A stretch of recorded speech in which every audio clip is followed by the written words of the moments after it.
Hi, my name's Paul Grogan, and in this gaming rules video I'm going to be teaching you how to play Pulsar 2849, designed by Vladimir Suchy and published by Czech Games Edition. In the year 2849, an interstellar energy boom is about to begin. A new star cluster rich in pulsars has been discovered, and rival corporations quickly send their survey ships to exploit its riches. During the game, players will construct huge megastructures around these pulsars known as gyrodynes. These gyrodynes harness the energy of the pulsar, which is then transmitted instantaneously across the vastness of space. The frontier is open for business.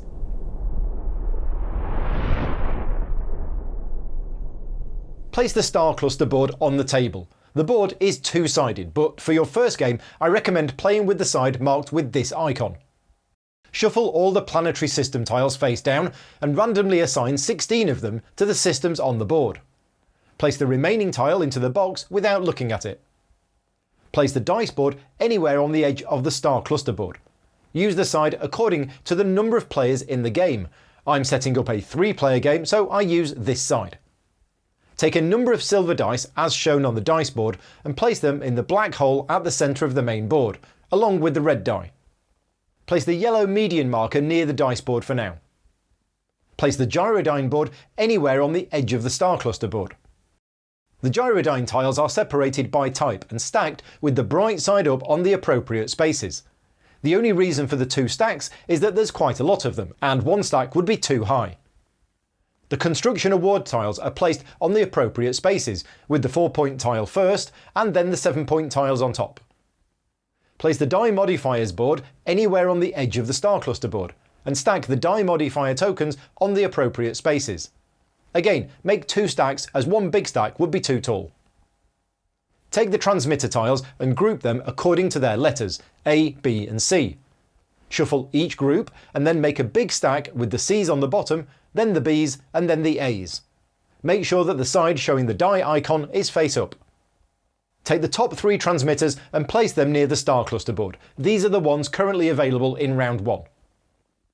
Shuffle the exploration bonus tiles and place them in a face down stack nearby. There are 6 double-sided technology boards in the game, 2 boards for each category. Category 1, Category 2 and Category 3. For each category, choose one board at random and then choose a random side of that board. Place the Category 1 board next to the main board, then the Category 2 board, and finally the Category 3 board. For your first game, I recommend using boards A1, A2 and A3. Place the time marker pointing to the bottom row of technologies. This is round 1. Place the engineering cubes and the 4 cube tokens nearby. Take the 6 gold tiles and choose 3 of them at random. Then choose a random side for each one and place them next to the star cluster board. For your first game, I recommend using the ones marked with this symbol. Each player takes the following components in their chosen colour: 2 rocket figures, or 3 if playing a 2-player game, player tokens, pulsar claim rings, a 100-point tile, and one of the +-1 die modifier tokens. For your first game, I would recommend not using the headquarters boards. I'll explain them at the end of this video. Take 1 rocket figure of each player and randomly place them on the turn order spaces of the dice board. This determines the order of play for the first round. Then, the player who will go first, in this case red, places one of their counters on the starting spaces of both the initiative track and the engineering track. The next player places their counters on top of that, and so on. There are special setup rules for a 2-player game. Please see page 19 of the rulebook for these. The track around the edge of the star cluster board tracks the victory points of each player. The player who is going first starts with 5 points, the next player 6, and so on. And finally, beginning with the last player and going in reverse play order, each player chooses an unoccupied entry gate and places another of their rocket figures on it. And now you're ready to play.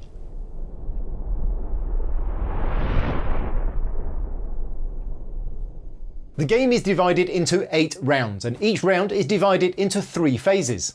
In the dice phase, the silver dice are rolled, placed on the respective places, and then players take turns in choosing them. In the action phase, you will use the 2 dice that you took to perform actions.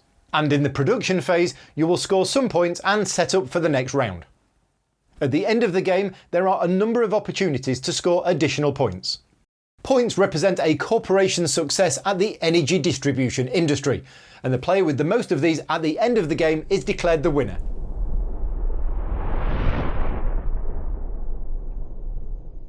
Each round begins with the starting player rolling all of the dice, and then placing them on the appropriate spaces of the dice board. Leave the red die in the black hole for now. The next step is to determine where the median marker is placed, but before you do this you need to work out which one of the dice rolled is the median die. If you line up all the dice in a line, the median die is the one in the middle, in this case this 4.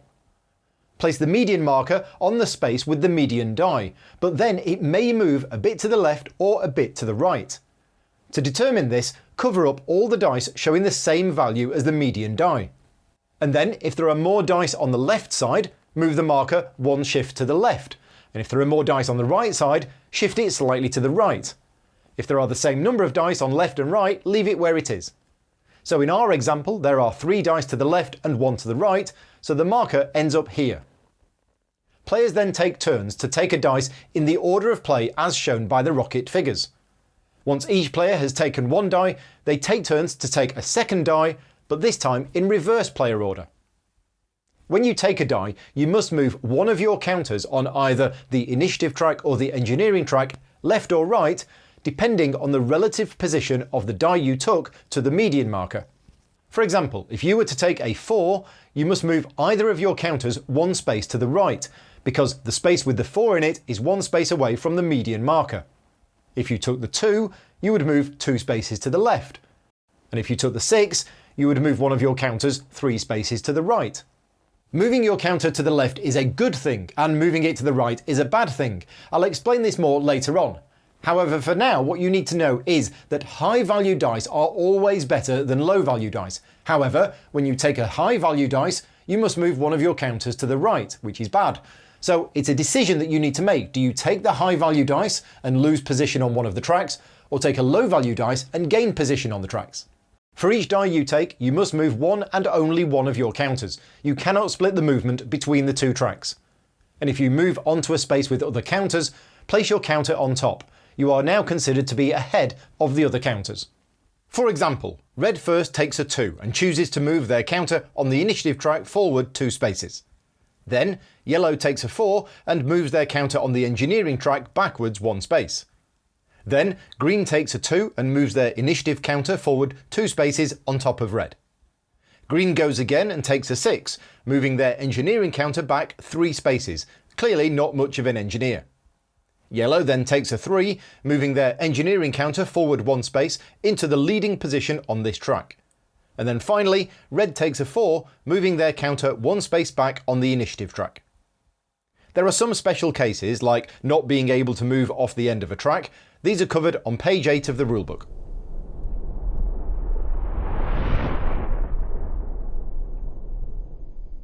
During the action phase, players take turns in the order of play shown on the dice board. On your turn, you use your dice to perform actions and then play passes to the next player. Each dice you took allows you to perform 1 action, so normally you will get to perform 2 actions. However, there are many ways in which you can gain a 3rd bonus action, and I'll explain this more later on. The cost of taking an action is usually represented by an icon showing a die of a certain number. To take this transmitter, for example, you need to spend a die of value 4, and it must be exactly 4. But if you remember during setup, each player started with one of these die modifier tokens, and you can use this to increase or decrease the value of one of your dice by 1. These tokens are 1 use only, so when you use them, return them to the die modifier board.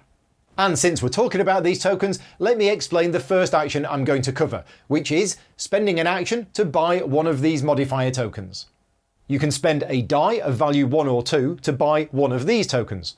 Or you can spend a die of value 2 to buy one of these tokens, which allows you to add 2 to a die. Note that you may only use 1 die modifier token per dice, so you can never increase a 3 to a 6, for example. And also note that using an action to buy one of the die modifier tokens is probably not something you're going to be doing that often during the game, because you're spending 1 action just to buy a modifier for another action, but there are certain times in the game where it can be really useful to do. The next action I'll explain is flying your survey ship.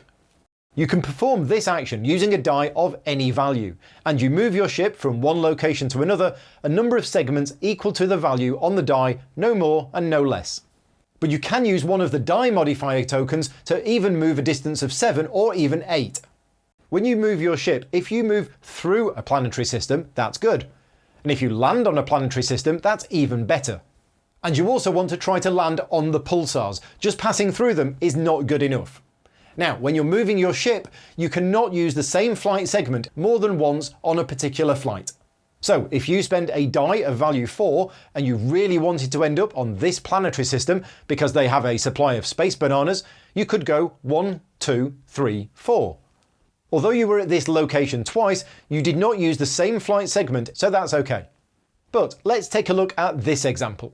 If you had a die of value 3 and you wanted to end your flight on this pulsar, then you could not actually do this, as that would be travelling along the same segment twice. Note that this restriction only applies to one flight, and a flight is an action, so if you used both of your dice to perform 2 separate flights, then you could use the same segment on different flights. If you are the first player to fly through or land on a planetary system, you flip the tile over.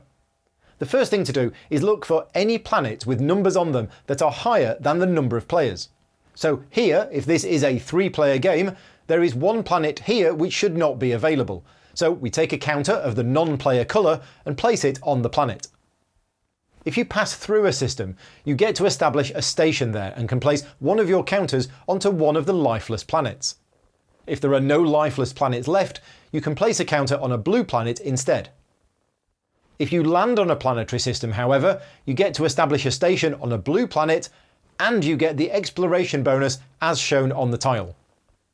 If there are no blue planets left when you land there, you get to place a counter on a lifeless planet instead, but you do not get the exploration bonus.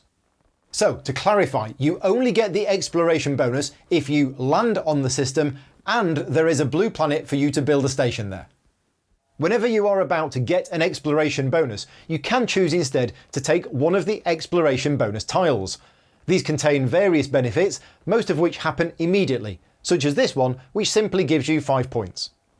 Each player can only have one station per system, so if you return to that same system later on in the game, you do not get to establish a second station. Your survey ship can also claim pulsars by ending your flight on them. When you land on a pulsar, place one of your claim rings around it. It's now yours and nobody else can take it from you. Claiming a pulsar allows you to build a gyrodyne around it, which allows you to start harnessing the energy of that pulsar, which translates in the game to victory points. There are 3 steps to harnessing the energy of a pulsar.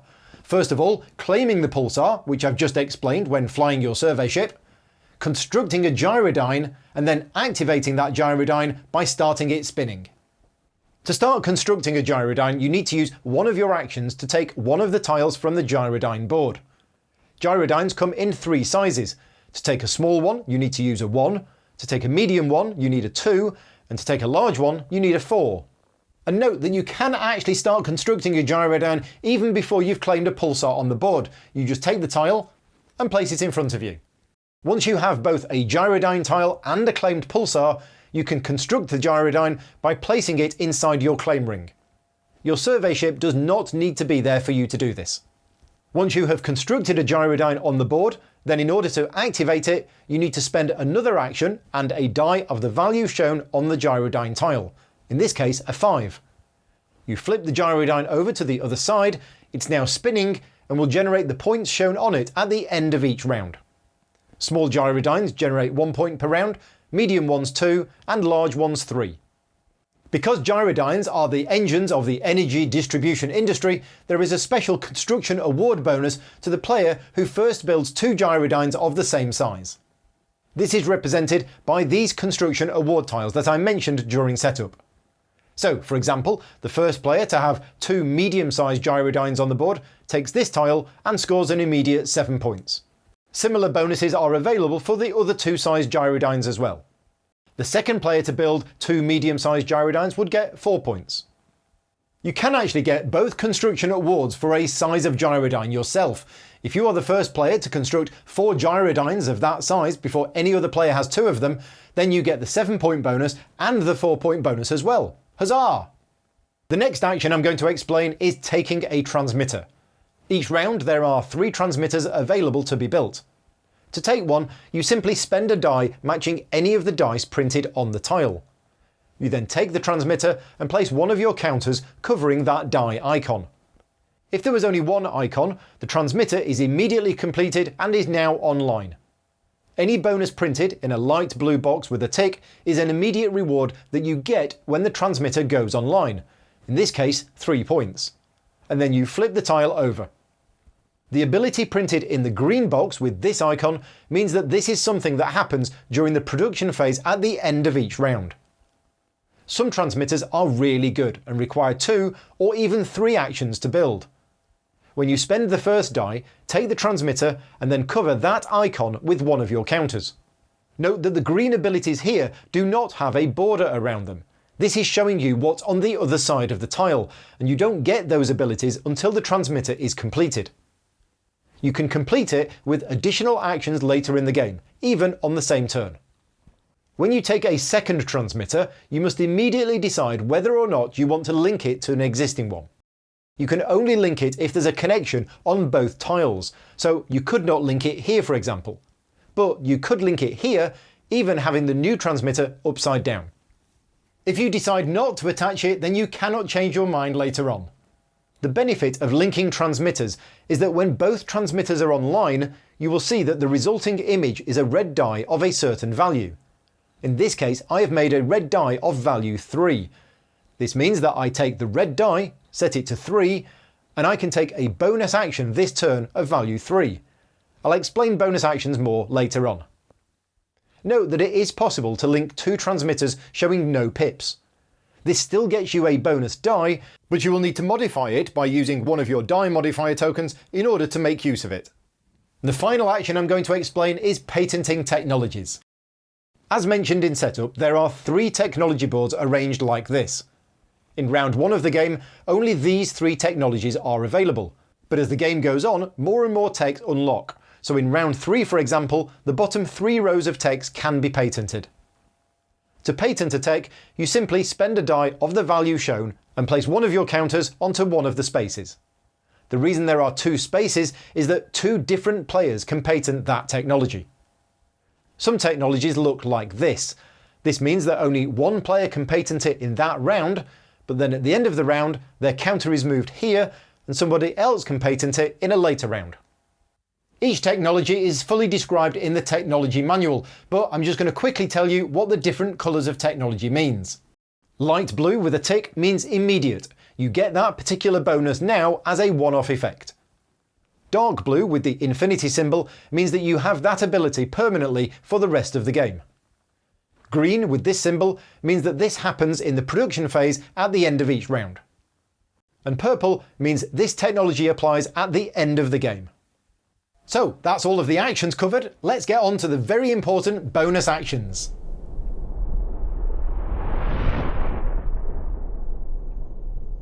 You will always get at least 2 actions on your turn, one with each of the silver dice that you took, but there are ways in the game in which you can get a 3rd bonus action using the red die. The most important rule about the bonus actions is that you're only allowed to use one of them in each of your turns. So if you somehow get access to 2 bonus actions, you can only choose to use one of them. Now, a bonus action is anything which is represented by a red die.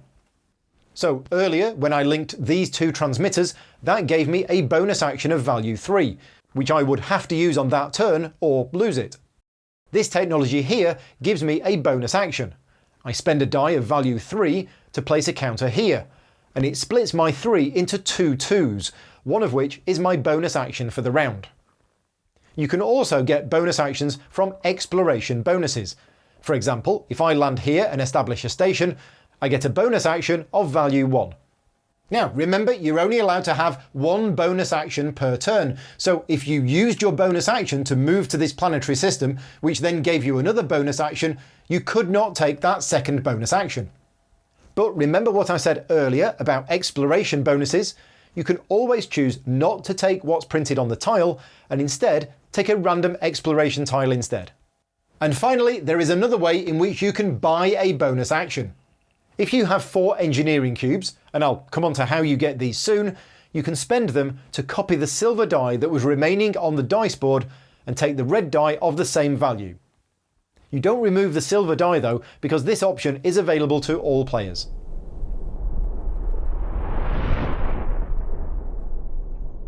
At the end of each round, the following 9 steps are followed. Step 1. Determine the new order of play. Rearrange the rocket figures according to the order of the counters on the initiative track. So in this case, yellow becomes the new start player for the next round, then red and then green. Step 2. Hand out engineering cubes. Players receive engineering cubes as depicted by the side of the engineering track. So in a 3-player game, whoever is farthest left gets 3 cubes. In this case, red is on top of yellow and is considered farther ahead, so gets the 3 cubes, and yellow gets 2. Now, I mentioned one use of these cubes not long ago. You can use 4 of them on your turn to buy a bonus action. But there are other uses for these cubes too: transmitters, technologies, and even endgame scoring tiles. I'll explain this more in the next chapter. Step 3. Taking penalties. If one of your counters is on the rightmost 2 positions of either the initiative or engineering track, you lose points according to where your marker is. Try to avoid it dropping that low unless it's really worth it. Step 4. Gain points and cubes for online transmitters. As mentioned earlier, any online transmitters with green boxes are processed now. Some give cubes, some give points, and some allow you to turn cubes into points, but just once per round. Step 5. Score points for spinning gyrodynes. A spinning gyrodyne is one that has been flipped over, and it produces points at this time according to its size, 1, 2 or 3. Also, depending on the current round number, spinning gyrodynes may be worth extra points. So if the time marker was here, for example, then all spinning gyrodynes would produce an extra 2 points this round. Step 6. Score points for technologies. The green technologies score points at this time. This one, for example, gives you points for each of your small spinning gyrodynes on the board. Step 7. Any transmitters not taken this round are removed from the game, and 3 new ones are dealt out from the stack. Step 8. For each technology that was patented this round by only one player, move the counter down to show that another player can now patent it. And finally, Step 9. Move the time marker up to the next round.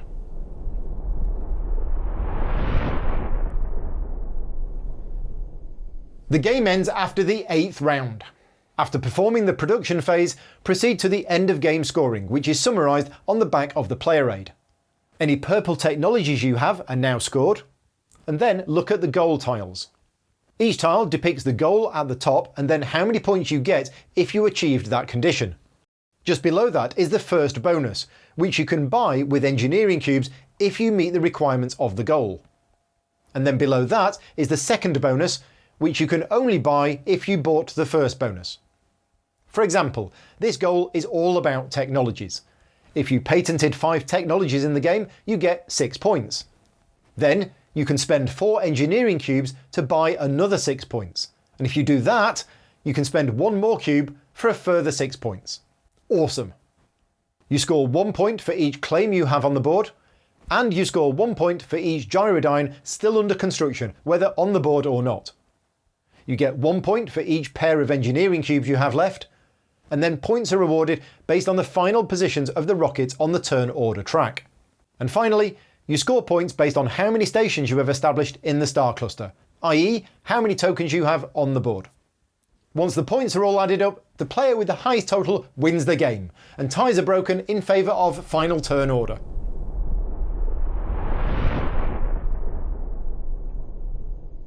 After your first game, you probably want to start using the headquarters boards. These offer a variety of additional actions and open up new ways to score points. Each player starts the game with a randomly selected headquarters board and can choose which side they want to use.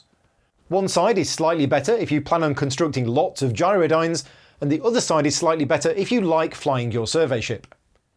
Your headquarters board contains a list of projects organised into a sort of pyramid. To complete a project, you simply spend a die of the value shown and then place your counter on it. You can complete each project only once per game. Initially, you can only complete projects on the bottom row. To complete a project on the second row, you need to have already completed the projects beneath it. Most of the projects give you a special one-time bonus. These are all fully explained in the rulebook, but as you saw from the HQ board, the iconography is very similar to other things that you get from other parts of the game. Projects like this, however, are gate runs. This one gives you an immediate 2 points when you complete the project, but then at some point later on in the game, when you're flying your survey ship around, you can choose to activate the gate run, which gives you the indicated number of points for every gate of the depicted colour that you visit during that flight. For example, if I activate this gate run and then use a 5 to move like this, I gain 6 points because I visited 3 pink gates. This project means that you get to choose the colour that will give you points for that gate run. I'm afraid it isn't all 3.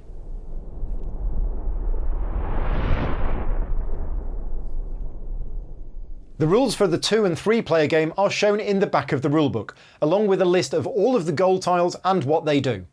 The back of the rulebook has an icon reference for you to use during the game, and the technology manual lists all of the different techs in the game and how they can help you win. I hope you found this video useful in learning how to play Pulsar 2849. For more of my videos, please consider subscribing to the channel. And for more great games from CGE, please visit checkgames.com. Until next time, take care and thanks for watching.